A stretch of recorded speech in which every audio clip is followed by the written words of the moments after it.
Bom dia, boa tarde, boa noite. Estamos aí de novo no Papo de Produtor, tá bom? Essa semana temos aí o Rafael vestido a caráter. Já já ele vai falar aí. Deve estar colhendo ou tentando colher. E temos o Jefferson que está dentro de um calabouço todo escuro. Deve estar num quarto de hotel por aí. Onde você está, meu filho? Bom dia a todos, boa noite. Estou em Primavera do Leste hoje, diretamente do sudeste do Mato Grosso. Primavera do Leste. Portanto, bom dia. Nesse momento Bom são dia. 9 da manhã do dia 4 de fevereiro, tá bom? Então, primavera, legal. E o que o pessoal fala aí de produtividade de soja até agora? Plantio Olha, do algodão? pelo que eu conversei com o pessoal aqui, planta-se mais tarde, né? Então ainda tem. Ontem eu estava passando de sair de Cuiabá para cá, as lavouras, tem muita coisa ainda para desenvolver, etc. Agora, lá no Médio Norte, que eu estava semana passada, Lucas, Sorriso, lá a colheita está todo vapor e as boas produtividades. Todos os produtores que eu conversei, nenhum falou de produtividade muito inferior ao ano passado, tudo parelho ou um pouquinho abaixo. Então, a princípio, safra cheia. Ontem, não sei se você viu, mas o IMEA revisou para cima, né? Mato Grosso, Para quanto? 50,5 milhões. 50,5. Isso. Ainda um pouco abaixo do que o mercado está assumindo, entre 52 e 53 milhões. Mas é isso aí. Que produtividade? Você lembra de cabeça que o IMEA colocou? Ah, agora você me pegou. Não lembro de cabeça, Eu não. vou, ó, Isso. eu vou entrar aqui, daí a gente olha. Fechou. O, então, beleza, depois voltamos aí. Fala, Rafael, meu filho, por onde andas? Fala, meus amigos, como é que vocês estão? Tudo bem? Bom dia a todo mundo. Cara, eu tô aqui em Confresa, tô na fazenda, tô dentro da colhedeira aqui, né? A gente tá esperando o sol sair um pouquinho para a gente poder começar os trabalhos de colheita aí. O plantio já tá rodando desde cedo. Ontem choveu muito aqui, já fazem, creio que 5 dias que está chovendo muito na região, em toda a região geral. Realmente agora acho que as ACAS, ontem, o Notícias Agrícolas informou que mais uma zaca tá em atuação aqui na nossa região. E realmente, Goiânia, Mineiros, norte de Goiás, conversei com amigos produtores ontem de Cristalina e de Paracatu. Aqui no Vale do Araguaia, mais para baixo do vale, em outras regiões do Mato Grosso, Sinop, tudo chovendo. Muita chuva, então, assim, confesso que o produtor já começa a ficar um pouco ansioso, preocupado com os trabalhos de colheita, né? Agora eu acho que o principal foco dele é realmente tirar a soja do campo. Já dizia meu avô, enquanto ela não estiver no armazém, ela não é sua. Ela pode ser enfim, do avariado, que daí é perda, e assim vai. Olha o pagodinho, tá bom? Bom, como sempre, vou começar aqui dando um resumo, e aí temos o seguinte. Os embarques, tá bom? No Brasil, janeiro, já fechado, de acordo com o line-up, tá bom? Não me venha lá com o relatório da SESEX e vai ter distorções. O line-up é o mais seguro em termos de embarques.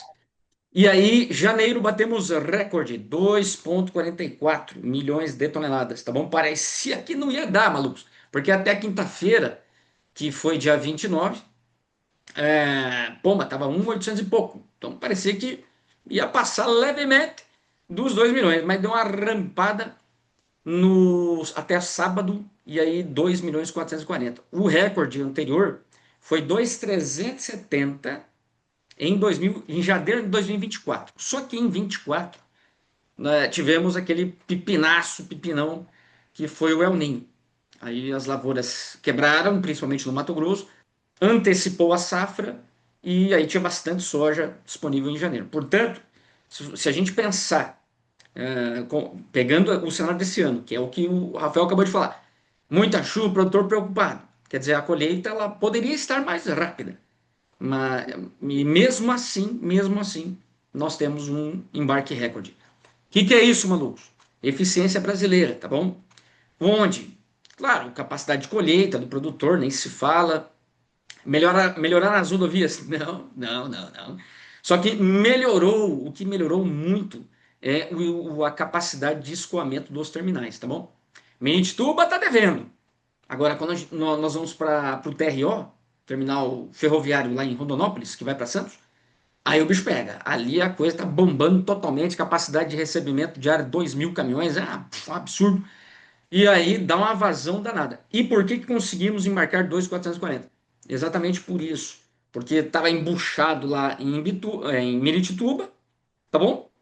E o terminal de hidrovias, aliás, o terminal de barcaças da hidrovias, lá estava embuchado, tudo mais, e aí as trades começaram a reverter barcos para Santos, naqueles contratos que você tem a opção, por exemplo, Portos do Norte mais Santos. E aí começaram a reverter aqui para Santos. E fazendo isso, aí rampou, amigos. E provavelmente vai continuar fortão, rapidão, os embarques agora nesse fevereiro todo, tá bom? Qual é o impacto para o produtor? Isso que é importante. O impacto para o produtor é assim, é menos pressão de compra, menos, não mais, menos. Porque agora os navios estão sendo carregados com mais velocidade, mais eficiente, e aí as tradings não precisam ficar tão assim apavoradas tentando comprar tudo que é soja que aparece, tá? Então esse é um ponto bem importante para a formação de preço, porque quando a coisa aperta, paga-se mais. Quando a coisa dá uma folgadinha, paga-se menos. E é assim que está acontecendo. E aí tem um outro detalhezinho que encaixa com o que o Rafael acabou de falar. Preocupação com a colheita, tudo mais, muito úmido, e é isso aí. E aí a China, está, nesse momento, ela não quer comprar barcos de Barcarena, tá bom? Então, ó, você quer me vender barco Brasil? Pau, ó, aceito Paranaguá, aceito Rio Grande, aceito Santos, agora Barcarena não me vem. Por quê? Qualidade. E tem vários reportes de avariado que estão pipocando. Vamos ser sinceros, Bani, a China, ela sabe o que está acontecendo aqui no país, né? Não só por questões de satélite, o produtor sabe muito bem disso, que caso haja algum tipo de problema na sua área, seja algum desmate legal, alguma queimada, alguma coisa, o chinês está sabendo na hora, ele está vigiando os satélites. E fora isso, ele tem o maior interesse possível em saber como é que as coisas estão andando por aqui, principalmente no Mato Grosso, que inicia a colheita mais cedo e é o maior estado produtor, mas de forma geral, no país todo, o chinês está interessado em saber como é que as coisas estão funcionando. E se a qualidade do produto que eles vão comprar está pior em uma determinada região, é possível de se pensar que eles vão mudar esse foco e acessar outras regiões produtoras. Mas uma coisa que ficou assim nítido é que a gente já tem conversado há bastante tempo e agora iniciou, pelo menos para nós aqui na nossa fazenda, iniciou realmente a colheita. E aquela preocupação que a gente vinha alertando o produtor e lógico, ele já sabia disso, ele tá em cima disso todo dia, mas realmente, aparentemente, a chuva se concentrou um pouco mais nessa época do ano e agora ele vai ter que usar de múltiplas estratégias aí para ele não sofrer tanto. Não só com a variado, mas com excesso de umidade na colheita, né, Vaninho? Eu falo até tendo o armazém que presta serviço para os nossos vizinhos, para outras empresas parceiras aqui. Não é que a gente quer colher muito seco, mas colher muito úmido também é complicado, é bastante Deve sol. estar gastando lenha para chuchu. Bastante, cara, bastante. Estamos rodando 3 turnos aqui dentro do armazém, secando bastante soja, e ao mesmo tempo tem muita soja seca, cara. Tem muita soja seca, tem muito produtor que tem bastante área para colher. Então, você começa o dia colhendo com 22, 23, 24 que der, enquanto está de buiana da vagem, você vai colhendo. E termina o dia 10 horas da noite, 11 horas colhendo, com 13 de umidade. Porque ela não está úmida, ela não está verde, ela só está inchada. Muitos dias de chuva. Vai dando um solzinho, vai batendo um vento, vai criando aquele mormaço, ela vai secando. No final do dia, muitas áreas nossas, domingo mesmo, a gente parou de colher aqui 9h30, 10 horas da noite. A gente estava colhendo com 12,8, 13 de umidade. Pô, excelente. Vamos falar agora com o Jefferson. E aí, maluco? O que temos aí de novidade do lado dos insumos? É o seguinte, né, até eu falei com o Rafa aí mês passado, 10% de aumento na cesta de NPK, nitrogênio, fósforo e potássio. A minha média fechou em 10 em 30 dias. O maior destaque, o MAP. MAP subiu 80 doletas de final de dezembro até agora. Então é altíssimo, né? Um valor alto. Não E hoje para até a essa gente coisa. colocou, não para, não para. É o seguinte, enquanto não tiver uma visão clara se a China vai vir ou não com produtos, vamos lá, MP, alguma coisa do tipo, o preço vai ficar pressionado. Só que é o seguinte, tudo tem um limite, eu acho, né? Se a gente for parar para pensar, hoje o produtor está com o pé no freio no fósforo. A gente vê claramente isso, claramente. O que que acontece? Você pega janeiro. Janeiro nós tivemos um mês extremamente agitado para cloreto. Foi o mês mais agitado que eu tive para cloreto da temporada. Mato Grosso rodou 250 mil, quase 300 mil toneladas no mês de janeiro. Quando eu olho o Brasil, a gente tem um acumulado dentro de 30 dias superior a 450 mil toneladas, mais ou menos. Então o produtor comprou cloreto em janeiro. A gente viu isso sobretudo no Mato Grosso. Agora, no fósforo, o fósforo parou. O mercado rodou setembro, rodou outubro, rodou novembro com super simples. Foi inclusive quando o Rafa comprou e agora travou. Então você tem um aumento na relação de troca. A relação de troca não é boa, isso é fato. Você pode fazer as contas de frente para trás, de trás para frente, não é boa a relação. E nesse caso, eu começo a escutar algumas coisas, né, de produtores que não compraram nada ainda, de uma possível redução no uso em 26, 27. A gente começa a escutar um pouco mais forte isso. Somente Claro, do. entre somente do fósforo por agora. Por agora. Só que é o seguinte, aí o Rafa até pode nos ajudar. Aí é uma questão mais particular de cada fazenda. Se a gente for fazer uma conta, é o terceiro ano que nós estamos com a possibilidade de redução de fósforo. É o terceiro já. A gente viu essa redução acontecendo na temporada que o produtor está colhendo agora. Isso eu tenho certeza, nós vimos na prática isso. E agora se fala de volta. E na outra, né, também já tinha acontecido. A pergunta que fica é o quanto isso pode levar lá na frente a alguma questão de produtividade. É a dúvida que se tem, né? O que isso impacta em produtividade? Porque vamos pensar o seguinte, hoje, quando você olha a produtividade Mato Grosso até agora, as produtividades são excelentes. Até agora. Então, nós estamos falando aí de regiões com 75, 80 sacos. A gente estava falando antes de começar, né, Rafa? O quanto isso extrai, provavelmente é uma extração alta. Você está colhendo mais, você está extraindo mais. Fósforo, apesar de ser algo mais particular e diferente do potássio, que é um nutriente imóvel, que é um nutriente que você pode trabalhar para disponibilizar ele, etc., se questiona sobre isso. E nesse caso, eu acho que é muito particular, né? Mas começa a se falar sobre redução de volta.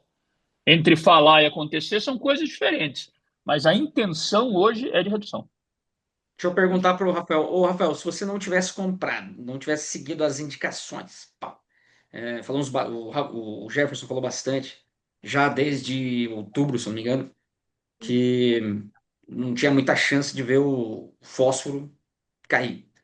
Aí veio essa bomba da China. Mas enfim, se você não tivesse comprado, você reduziria?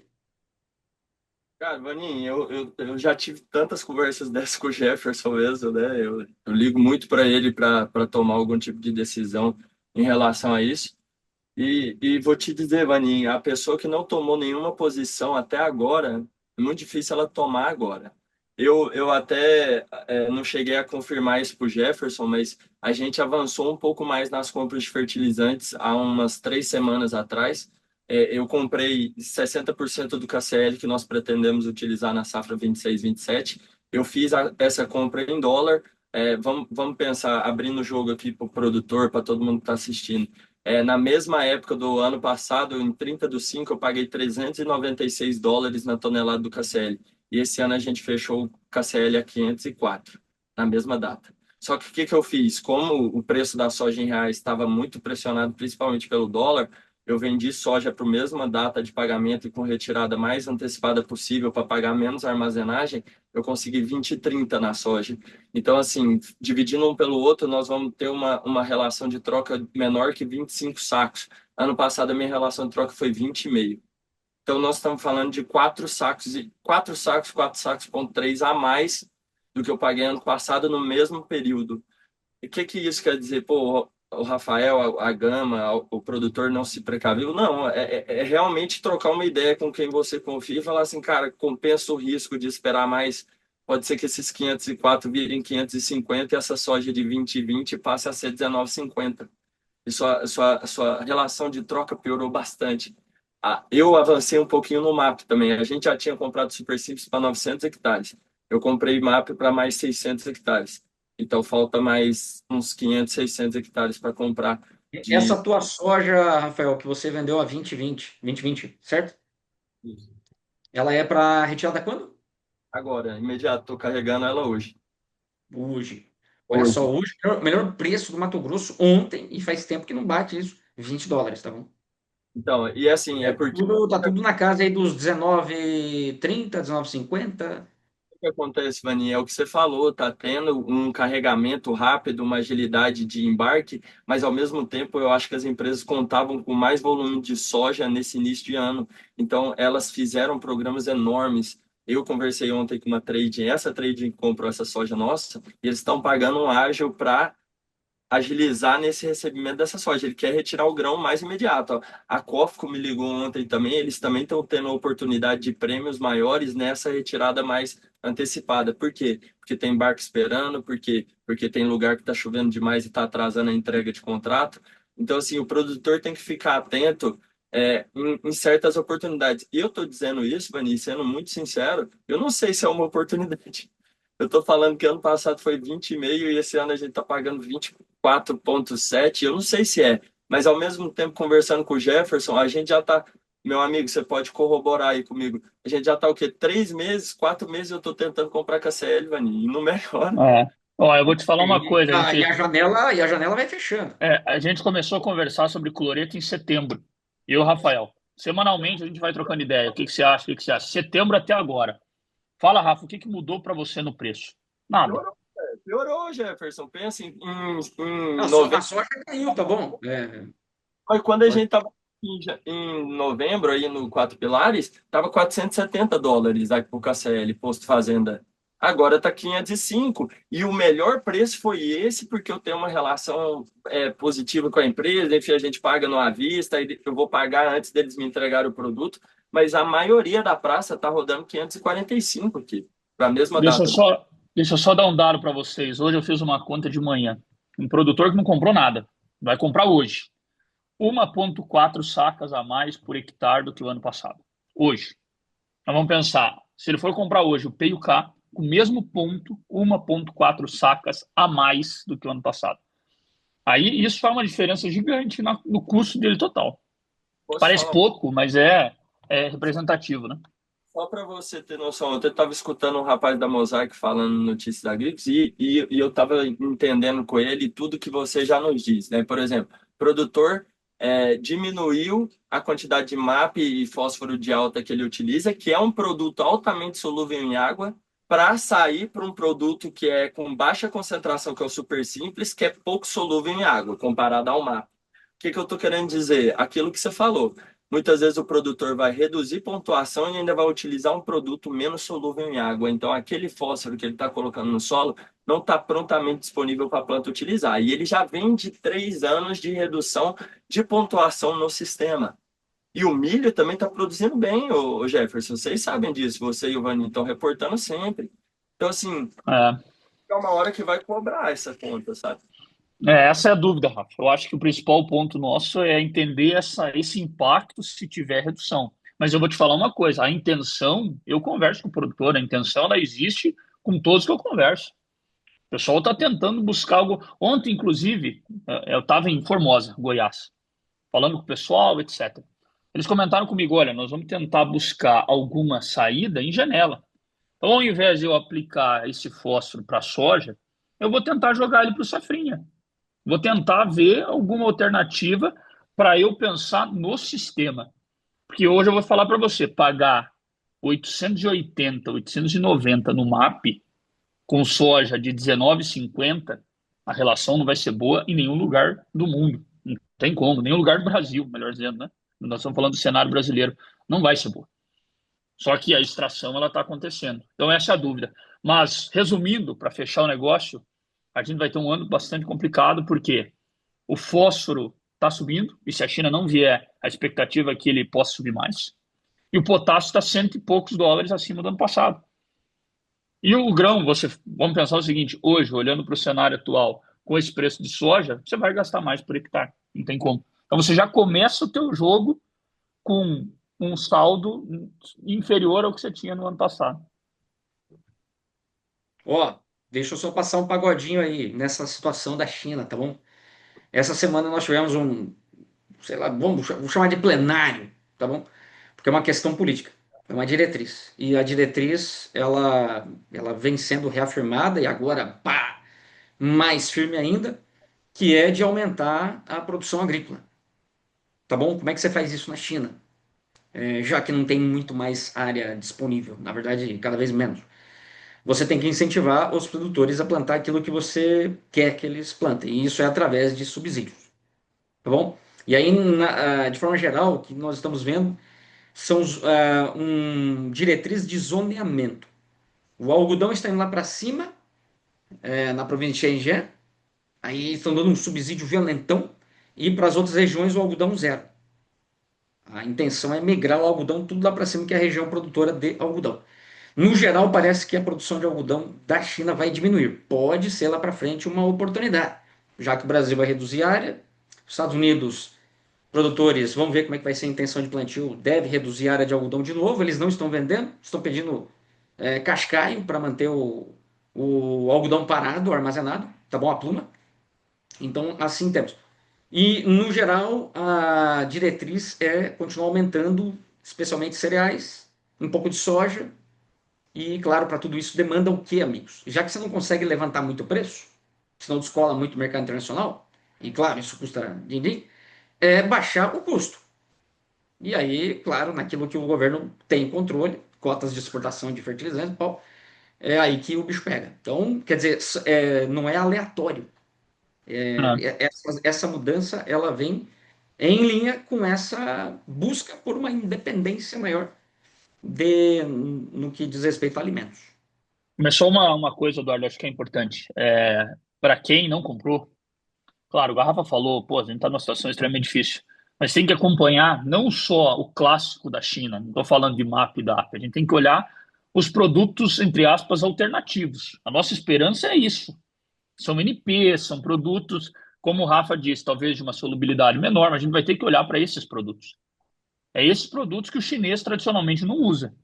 Nós vamos ter que acompanhar. Se o line-up começar a aparecer, aí quem sabe a gente tem uma esperança. Hoje não existe isso. Hoje você não tem. O chinês está ofertando super triplo, está ofertando mineral complexo, super simples ali, alguma coisa, mas a gente não vê uma oferta de NP, por exemplo, como tinha no ano passado. Nessa época começou a ter. Então, esse é o principal ponto. Para o fósforo. É o calcanhar de Aquiles. Hoje, do produtor, é o fósforo, porque, infelizmente, se eles não vierem, você não consegue vislumbrar o cenário de queda. Você não tem. E o potássio firme, né? Potássio, eu acho que ele tem um limitador de alta, na minha opinião, mas você olhar para um cenário de queda hoje é mais complicado. Vou dar um dado para vocês rapidinho. Mais ou menos 20% da compra de potássio para soja foi feita. Na minha conta, hoje, aproximadamente. No ano passado, eu estava com 35. Opa, eu perdi 15 pontos percentuais em comparação ao ano passado. Significa que o produtor está avançando mais devagar. Hoje de manhã até nós fizemos um artigo. Qual foi o destaque? A tendência é que as compras percam tração. E vai se distanciar do ano passado. Por conta do que nós estamos falando aqui. Vai ser mais difícil do produtor tomar posição agora. Então tem que tomar cuidado. Logística, essas coisas, assim vai. Pá. Eu acho assim, desculpa o barulho aí, não sei se está fazendo muito barulho, mas eu vou tentar colher um pouquinho aqui enquanto a gente fala. Mas assim, ô Jefferson, primeiro que eu acho que nós, produtores, estamos tendo uma dificuldade de reduzir potássio, porque esses materiais novos, produtivos, que o produtor está apostando bastante, eles demandam muito potássio. Então, você reduzir potássio é complicado, você não enche grão direito. Enfim, o produtor paga a conta produzindo soja, então ele tem que produzir soja. Então, é complicado. Mas no fósforo, eu acredito que ele vai reduzir de novo. Gente, não imagina o produtor apertado do jeito que está, com tanto de risco que ele manter uma pontuação igual a desse ano, com um custo, eu acredito, Jefferson, em muitas praças, principalmente dependendo do crédito do cara, vai ser mais caro do que 1,4 na mesma pontuação. Eu falo porque o nosso custo está ficando mais caro e eu reduzi pontuação no ano passado. O que eu posso dizer para vocês também, meus amigos, é que eu acho que o produtor está cada vez mais profissionalizando em áreas que ele antes não dominava tanto, porque não era tão necessário ele dominar, e quando eu digo isso, é mercado, que a gente está fazendo, compras, mas principalmente clima, ele está atento que o prognóstico para o próximo ano, para a próxima safra, é o ninho na nossa região, por exemplo.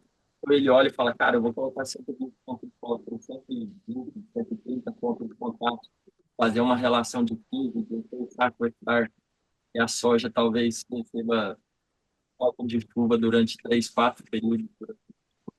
Ele vai apostar um pouquinho menos, que foi o que aconteceu com o 2023, 2024, a gente não reduziu o potencial, mas vimos a soja não produzindo o seu melhor naquele ano e no outro ano explodindo. Então, talvez o produtor segure um pouco esse custo nesse ano, próximo 26, 27, porque ele imagina que o teto vai ser menor, e ele investe um pouco mais em 27, 28, sabendo que tem boia no chão que não foi extraída pela soja, igual o Jeff comentou. Pá. Vamos então para os finalmente, VaptVupt. Que tá Pitel aí, Rafael? O que tá Michuruca? Você já deu uma pista aí. Tá preocupado aí que não tá colhendo? Ó, só para o pessoal ter uma visão, essa aqui é a minha. Presta É, atenção aí, mano. Vai errar a linha. eu não conheço pessoalmente, vocês são incluídos nessa. Eu já, acho que já comentei alguma vez que o Davino já falou para mim uma vez: ô, cara, você não pode ficar colhendo soja, mas, gente, isso aqui todo produtor ama fazer isso aqui, não tem um que não ama colher uma soja. E ainda mais produzindo bem, meus amigos. Então, assim, a gente está bastante feliz. A região como um todo, aparentemente, está produzindo um pouco menos do que foi o ano passado, mas realmente ano passado foi uma régua em relação ao clima. Mas mesmo assim, estamos com ótimos tetos produtivos. Eu vou mostrar um pouquinho aqui para vocês da colheita, é uma Olimpo. Ela já foi dessecada há uns dias. Confesso que eu não sei se ela já está boa para colher, acho que ela ainda está um pouco úmida. São 9h30 da manhã. Mas vou mostrar aqui um pouquinho para vocês o que está produzindo. Vamos ver Tal- ali. Talvez dê uma embuchada aqui, então eu vou ficar num ângulo de visão ruim aqui, mas só para mostrar para vocês aqui. Ainda não está fazendo muita poeira lá atrás, o indicativo maior de tranquilidade é fazer, mas olha aqui, está marcando 6, 7 agora nesse ponto aqui do talhão. O motorzinho da colhedeira está dando uma pitada. Mas Deus é muito bom e vamos seguir em frente aí para tentar tirar o mais rápido possível essa soja do chão e aproveitar esse teto produtivo que, graças a Deus, estamos tendo. E E é isso aí. Pá, presta atenção. Vamos pro Jefferson. E aí, maluco? Fica de olho no quê? Fica de olho, vê se a China volta, alguma coisa do tipo, que Pitel hoje não tá nada. Não adianta falar que tá Pitel, porque hoje realmente a gente não tem nada de muito evidente. Tem que buscar, igual o Rafa fez, tentar cavocar em algum lugar aí para tentar achar oportunidade. É complicado. Lado positivo é produtividade, eu acho que isso é fundamental, né? O produtor com grão na mão tem pelo menos uma esperança melhor, sem dúvida nenhuma. Até comentando um pouco, Eduardo, a gente sempre acompanha os grupos, né? Acho que foi ontem ou antes de ontem, um produtor comentou: o que vocês acham de 26, 26, 27, 25, 26? Estou colhendo 10% a mais do que eu esperava, então meu farmer selling, na verdade, diminuiu, preciso vender mais. Acho que isso ajuda o produtor também um pouco no ânimo, sem dúvida nenhuma. Porque se depender do insumo, fica O complicado. importante é aumentar a receita. Pá, Exatamente. seja preço, Né? seja a produção. E como o custo está formado, esses aumentos de saca, 3, 4 sacas a mais, é receita pura, sem dúvida nenhuma. Você já formou teu custo, o custo está feito, agora a tua receita que está sendo formada. Então, a produtividade é um fator extremamente importante, ainda mais num ano como esse. A nossa conta, só para você ter uma ideia, um produtor sem arrendamento, eu fechei o 26, 27 prévio, 44 sacas médios no Mato Grosso para pagar a conta. 44 sem arrendamento. Sem É bastante arrendamento. coisa, Aí, exatamente, bom que mais colocando tudo. uns 12 aí, chegamos nos Colo... 55, 56.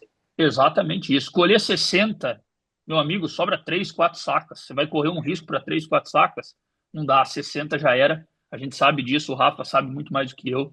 A gente tem que pensar em produtividades maiores. Então, acho que esse é o lado positivo. Produtividade maior, lado negativo, relações ruins, e não dá para dizer que estão boas. É isso aí. Positivo. Então tá, meus amigos, fechamos assim então. E até a semana que vem. E, Rafael, cuida aí, maluco, que eu não pode errar a linha aí, que senão seu pai ó, corta o seu Verdade. pescoço. Deus Só abençoe mais todo uma coisa, hein? Semana que vem, nosso call group, Ah, é? segunda-feira, o Rafa vai estar junto com a gente, 16 horas, horário de Brasília. Tamo junto. Se Deus quiser, E vou na estar aqui dentro terça-feira temos dessa o USDA, terça-feira. tá bom? É isso aí. Vou estar aqui dentro e assim, obrigado, meus amigos. E de novo, Deus abençoe todos os produtores aí, que eles consigam Amém. recuperar da soja, cara, e que eles consigam ter boas produtividades, que é o que vocês sempre falam. É a receita para o cara ganhar mais dinheiro hoje em dia, porque preço e custo tá foda. Um abraço. Corra, corra menos riscos possíveis. É Certo? isso aí. Tchau, Valeu, um tchau. abraço. Valeu.